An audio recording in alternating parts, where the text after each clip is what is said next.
मन के हारे हार है, मन की जीते जीत। Everything starts from the thoughts. कल से सीए फाइनल एग्जाम्स है एंड परसों से सीए इंटर का। आई अंडरस्टैंड कि आप अपनी पूरी तैयारी के साथ रेडी हो गए इस एग्जाम्स के लिए। और इवन अगर आपको ऐसा लगता है कि प्रिपरेशन उस लेवल की नहीं हुई जितनी आपको जरूरत थी, घबराइए मत। जितना हुआ है, जैसा हुआ है, उस पर विश्वास रखिए और उसके दम पे आप एग्जाम दीजिए। आई एम श्योर आपका बढ़िया होगा ना। इस वीडियो के थ्रू मैं एकदम सिंपल काम करने वाला हूं।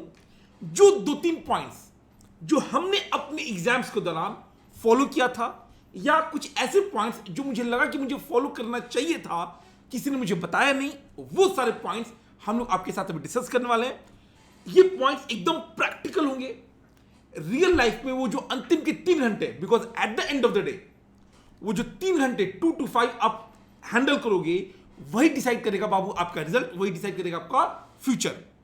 सो ये जो 3 घंटे, इसे कैसे हैंडल करना है, इसके लिए मैंने एक छोटा सा पॉइंट बनाया हुआ है।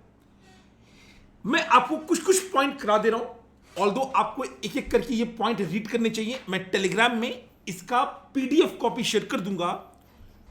प्रैक्टिकल पॉइंट्स हैं, कोई बहुत हाई फाई ज्ञान नहीं है, बट ऐसे पॉइंट्स है ना जो आप एग्जाम में अगर याद रखेंगे तो कई बार ऐसा होता है कि ड्यूरिंग द एग्जाम्स हमें कुछ ऐसे क्वेश्चंस आते हैं जो हमें आता ही नहीं है। कभी कभी क्वेश्चन बहुत टफ आता है, कभी क्वेश्चन बहुत आसान आता है। अब इन अलग अलग सिनेरियो को हम कैसे हैंडल करेंगे उस 3 घंटे में, उसके ऊपर बाबू ये टॉपिक्स है, पॉइंट्स है। आपको मैंने बताया ड्यूरिंग द क्लास कि ड्यूरिंग मेरे सी इंटर में हमारा अकाउंट्स बहुत टफ आया था। जो पहला पेपर होता है वैसी थोड़ी बेचैनी होती है, और पहला पेपर ही बहुत टफ था। उसमें कई बच्चों ने अकाउंट्स का पेपर के बाद पेपर ही नहीं दिया, but as it turns out paper की चेकिंग बहुत आसान हो गई और सारे बच्चे अकाउंट्स से पास हो गए। और जिन बच्चों ने सेकेंड पेपर नहीं दिया उनकी लग गई।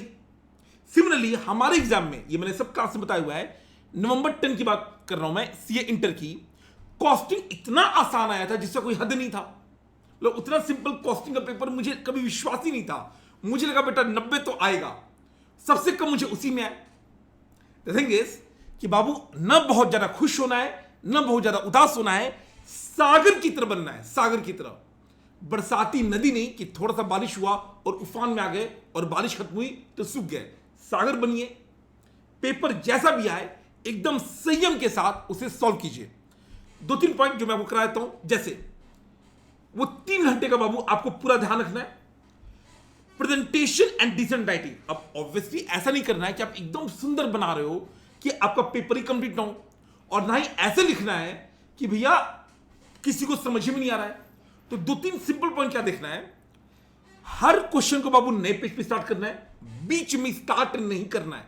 दूसरा, जो क्वेश्चन नंबर है वो एकदम टॉप पे मिडिल में, जैसे क्वेश्चन नंबर माने 5 का ए है तो एकदम क्लियरली, अगर 5B है तो नेक्स्ट पेज में question number 5B, question number बाबू एकदम क्लियरली लिखना है। अच्छा, एक बहुत ही मेजर पॉइंट आता है जिससे बच्चे बहुत ज्यादा गलती करते हैं। मानिए आपके 3 सब पार्ट्स हैं, 5A, 5B, 5C। आपकी मर्जी है आप पहले कौन सा करेंगे, कोई दिक्कत नहीं है। बट अगर आपने 5 टच कर लिया तो फिर सारे बाबू एक साथ होने चाहिए। ऐसा मत कीजिएगा कि 5A कर लिया, 6B कर लिया और 5C कर लिया, ऐसा नहीं करना चाहिए। आपको मन करे आप कोई भी क्वेश्चन उठाइए, बट जो क्वेश्चन आपने पिकअप कर लिया उसके सारे पार्ट्स आपको एक साथ करने चाहिए। अब आई अंडरस्टैंड कि हो सकता है जैसे आपने 5C पहले किया, 5B बाद में किया और 5A आपको नहीं आता है, अब क्या करें? तो जो मेरा पर्सनल एक्सपीरियंस बोलता है, आप क्या कीजिए, 5A लिख दीजिए। इतना तो आइडिया होगा ना कि कितना पेज लगेगा। मान लो 2 पेज लगने वाला है, आप 2 पेज ब्लैंक छोड़ दीजिए और पेंसिल से, इंपॉर्टेंट है, पेंसिल से ना वो 2 पेज काट के P2 लिख दीजिए। फायदा ये होगा, अगर मानिए आपको लास्ट में टाइम बच गया तो आप पेंसिल से आप इसको मिटाकर अपना सॉल्यूशन बना सकते हैं।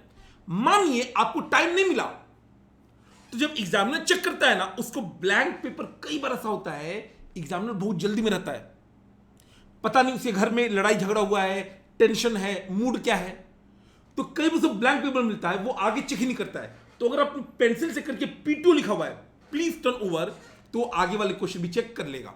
तो ये बाबू एक बहुत ही प्रैक्टिकल पॉइंट है, आपको ध्यान रखना पड़ेगा। मल्टीपल चॉइस क्वेश्चन में हमने कई बार बता दिया है, ऑलवेज मोस्ट एप्रोप्रिएट आंसर देना होता है। तो अगर 4 ऑप्शन है ABCD, ए हो सकता है करेक्ट हो सकता है बी ज्यादा करेक्ट हो, तो चारों ऑप्शन लीजिएगा, मोस्ट एप्रोप्रिएट आपको सिलेक्ट करना है। दूसरा, एलिमिनेशन टेक्निक आपको क्लास में कराया गया है, उसे ध्यान रखिएगा। और अगर MCQ बड़ा है तो भैया पहले उसकी रिक्वायरमेंट पढ़ लीजिए।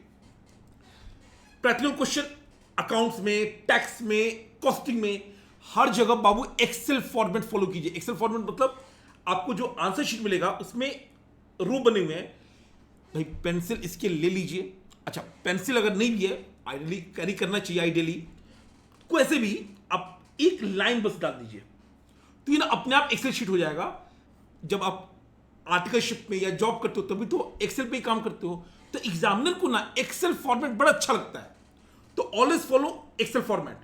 और अगर 4 से 5 क्वेश्चन नंबर के क्वेश्चन है तो 2-3 शॉर्ट नोट दे दीजिए। और 8 या 14 मार्क्स के क्वेश्चन है तब बाबू 5 से 8 छोटे छोटे 2-2 लाइन के, ज्यादा लंबे नोट्स कभी नहीं होने चाहिए, छोटे छोटे नोट्स आपको देना चाहिए। Theoretical question I am sure आपके लॉ में आपके टीचर जी ने बताया होगा, वो फॉलो कीजिएगा।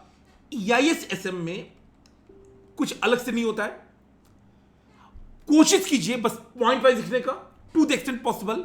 और अगर पैरा ही लिखना है तो फिर एकदम छोटे छोटे पैरा, कोई भी पैरा 5 लाइन का नहीं होना चाहिए ना, 3 से 4 लाइन हुआ एंड चेंज इट। अच्छा, पैरा भी कैसे चेंज करते हैं, इसे आपने एक पैरा लिख दिया, अगर चेंज करना है सिंपल एक लाइन चेंज कर दीजिए, दैट्स इट। एक लाइन छोड़ दीजिए, स्टार्ट कर लीजिए। तो only points and very short Paris, very short para, बाकी आप रीड कर लीजिएगा। ये बाबू एक छोटा सा पॉइंट है, ये नॉर्मली अकाउंट्स में, कॉस्टिंग में, टैक्स में होगा। ये वो पॉइंट है कि कई बार ना हम लोग बहुत ज्यादा दिल पे ले लेते हैं, अरे भाई हमने ना एमलगेमेशन बहुत अच्छा पढ़ा था, इसका तो बैलेंस शीट हम मैच करके ही चलेंगे। अरे भैया अगर नहीं मैच हो रहा है और लग रहा है कि बाबू टाइम जा रहा है तो जितना हुआ उसको छोड़िए, आगे बढ़िए। किसी एक क्वेश्चन पे इतना टाइम मत दे दीजिए कि बाकी क्वेश्चन छूट जाए, इसका ध्यान रखिएगा। तो मोटा मोटा ना क्वेश्चन का जितना मार्क्स है उसके अकॉर्डिंग टाइम अलॉट होना चाहिए। थोड़ा बहुत ऊपर नीचे हो सकता है, बट ऐसा ना हो जाए कि आप 14 मार्क्स के क्वेश्चन के लिए 1 घंटे लगा रहे हो ना। अगर 14 मार्क्स है 30 मिनट बहुत है, 35 मिनट बहुत है, और इससे ज्यादा लग रहा है, बेटर है आप बाकी को सॉल्व कीजिए। दूसरा, जब भी कोई क्वेश्चन देखिए, बहुत बेसिक पॉइंट है, उसकी रिक्वायरमेंट पढ़िए। अक्सर यह गलती होता है, या अक्सर एग्जामिनर ये करता है, टैक्स में तो बहुत करता है, वो ना एक्स्ट्रा इंफॉर्मेशन दे देगा, वो इंफॉर्मेशन जिसकी जरूरत नहीं है। अब बच्चे ने रिक्वायरमेंट देखा नहीं, वो एक्स्ट्रा इंफॉर्मेशन के दम पे पता चला पूरा कंप्यूटेशन निकाल रहा है टैक्स का, और रिक्वायरमेंट है केवल डिडक्शन पूछ रहा है। तो इस टाइप के जो प्रॉब्लम्स होते हैं, कैसे करेंगे? रिक्वायरमेंट बाबू तमीज से पढ़िए, उसके अकॉर्डिंगली आंसर कीजिए, और जो भी रिक्वायरमेंट है उसको ना अलग से शो कर दीजिए और अंडरलाइन कर दीजिएगा कि एग्जामिनर जो है, जो चेक कर रहा है, वो रिक्वायरमेंट ही खोजेगा। अगर वो सही है पूरा मार्क्स मिल जाता है। तो रिक्वायरमेंट को बहुत ध्यान से पढ़िएगा, कीवर्ड्स वगैरह अंडरलाइन, इज सिंपल सा है। यस, अगर जैसे EISSM ही होता है, अगर बाबू हेडिंग वगैरह है, हेडिंग ICI की स्टडी मैट की तरह होना चाहिए। अंदर का कंटेंट आप फिर भी लिख सकते हो अपने दम पे, बट हेडिंग में बाबू प्लीज फॉलो ICI। जितने भी हमारे नोट्स या क्वेश्चन बैंक है उन सब में ICI यूज हुआ है। तो अगर आपने हमारा मटेरियल यूज किया है, आपको अलग से कुछ नहीं करना है, बट अगर आपने कहीं से भी और किया है, मेक श्योर कि बाबू वहां पे ICI फॉलो हो रहा हो, एटलीस्ट हेडिंग में। एक और चीज, कई बार हम लोग बहुत ही जेनरिक, बहुत ही जनरल आंसर लिख देते हैं। जनरल आंसर से बाबू जनरली मार्क्स आएगा, तो कोशिश कीजिए एटलीस्ट हेडिंग सही हो और कीवर्ड आप लिख दीजिए। अच्छा, सब प्रेजेंटेशन बड़ा सिंपल सा है। कभी भी, जैसे मानिए मैं एक छोटा सा एग्जांपल देता हूं, मानिए रूल शीट है, किसी भी कंडीशन में आपको यहां नहीं लिखना है। किसी भी कंडीशन में, अगर मानिए टोटल भी करना है, अगले पेज पे जाइए, कभी भी यहां नहीं लिखना है और कभी भी यहां नहीं लिखना है। जो आपका राइटिंग एरिया है उसके अंदर लिखिए। एग्जामिनर के मन में ना बहुत गंदा हो जाता है इमेज कि बच्चा उतना सिंसियर नहीं है। एंड ये 2 पॉइंट तो बाबू बहुत ज्यादा इंपॉर्टेंट है। अगर बेटा आपके लिए क्वेश्चन टफ आ गया, मान के चलिए वो पूरे इंडिया के लिए टफ आया, एंड आईसीआई, अगर आप देखोगे ना 100 मार्क्स का पेपर तो होता नहीं है, पेपर होता है 125 मार्क्स का अप्रोक्सीमेटली, तो आप क्वेश्चन स्किप भी तो कर सकते हो। तो अगर मानिए 20 नंबर 30 नंबर टफ आ भी गया, विश्वास रखिए अपने आप पे कि भैया सबके लिए टफ आया है, वहां पे ना बस दिमाग शांत रखिए, जो आता है उस पर फोकस कीजिए बजाय जो नहीं आता है। हमारे साथ ये सब हुआ है। एनपीओ का क्वेश्चन मुझे अभी भी याद है, मतलब अभी भी मुझे याद है। आई अंडरस्टैंड कि अब एनपीओ इंटर में नहीं है, फाउंडेशन में चला गया है। हमारे टाइम पे एनपीओ बाबू इंटर में था, और वो क्वेश्चन आया था, मैं आपको क्या बताऊं, 3 इनकम एक्सपेंडिचर अकाउंट और 3 बैलेंस शीट। कई दिनों तक तो डिबेट ये होता था हॉस्टल में कि बेटा इनकम एक्सपेंडिचर 3 बनाना है कि 1 बनाना है।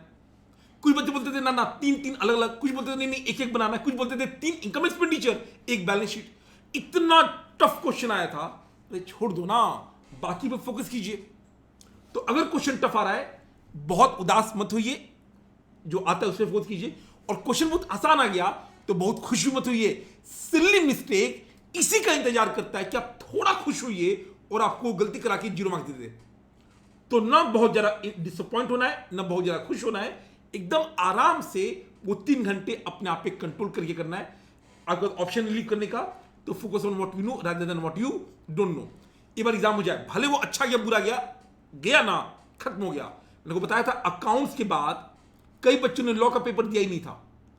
अब ये तो बेवकूफी हो गया ना, बच्चों ने सोचा कि अकाउंट्स में तो फेल होंगे क्योंकि हमारा अकाउंट्स टफ आ गया था। पता चला सबको मार्क्स आ गया, मुझे भी 65 है, जबकि मैंने खुद से कैलकुलेट किया था मेरा अराउंड 48 आना चाहिए था, मुझे ऐसा लगा।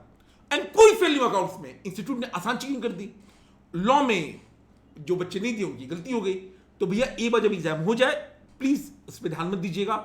और ये बाबू बहुत इंपॉर्टेंट है, अकाउंट्स तो आ गया, आपको अभी लॉ, टैक्स, कॉस्ट या एसएसएम ऑडिट जो भी पेपर है आपके, उन सबका 1.5 डे कैसे आप यूज करोगे, इस पे आपको फोकस करना चाहिए। हम लोग टैक्सेशन के पहले भी आएंगे, आप अगर चाहोगे तो हम लोग वो जीएसटी का क्विक रिवीजन करा देंगे। रीजन बीइंग छोटा टॉपिक है, 7 आवर्स में आपका पूरा जीएसटी आराम से रिवाइज हो सकता है, 40% आपके कंट्रोल में आ सकता है।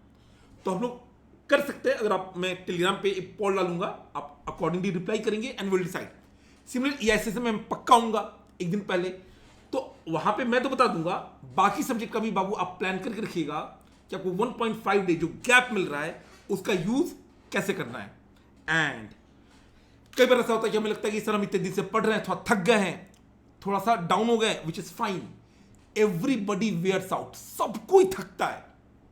आप बस अपने आप पे विश्वास रखिए और ना मन में सोचते रहिए।